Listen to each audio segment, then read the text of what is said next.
Ya, karena itu tidak ada yang lebih dibenci oleh syaitan melebihi kegiatan menuntut ilmu. Melebihi kegiatan menuntut ilmu. Karena itu para penuntut ilmu harusnya berhati-hati. Apalagi di masa sekarang ini. Ini banyak fitnah terjadi. Mulai bagus belajar menuntut ilmu, tapi menjadi repot para penuntut ilmunya sering ribut-ribut.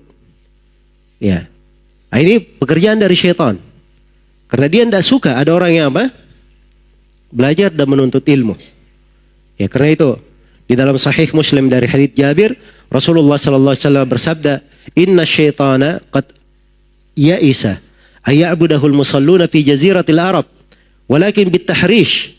Sungguhnya syaitan itu sudah putus asa diibadahi di tanah Arab. Tapi yang dia lakukan apa? Mengadu domba. Iya. Nah, ketika dapat para penuntut ilmu yang cara belajarnya tidak benar, atau dia belajar benar hanya saja dimasuki oleh hawa nafsu, dimasuki oleh keinginan dunia, maka dari arah situlah syaitan menyesatkan. Karena itu hati-hati. Ya, syaitan itu masuk kepada orang-orang yang belajar dari banyak pintu. Ya, di antara pintu yang dia masuk, yang pertama, dibuat dia keliru dalam belajarnya. Iya. Sebab kalau dia keliru di dalam belajar, itu pasti gampang disesatkan oleh syaitan.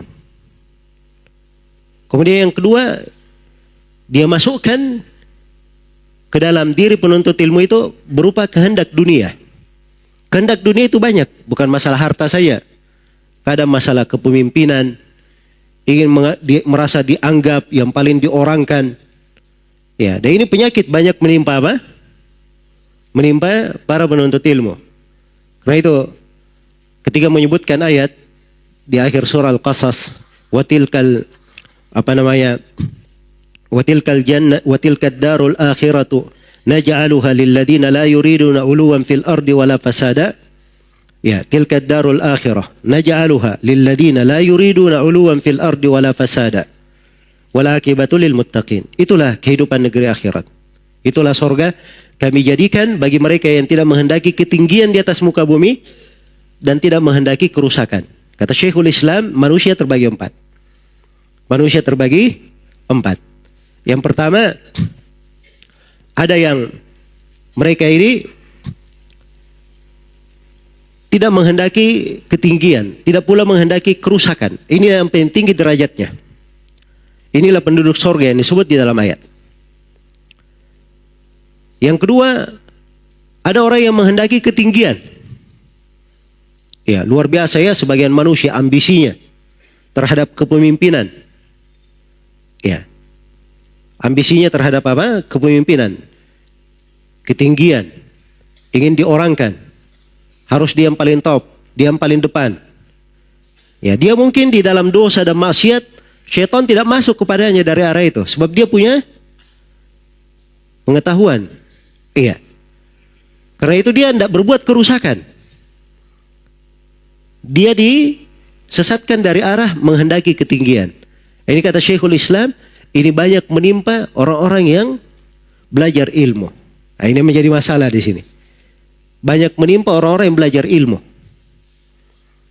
Dan yang ketiga, dia tidak menghendaki ketinggian, tapi menghendaki kerusakan.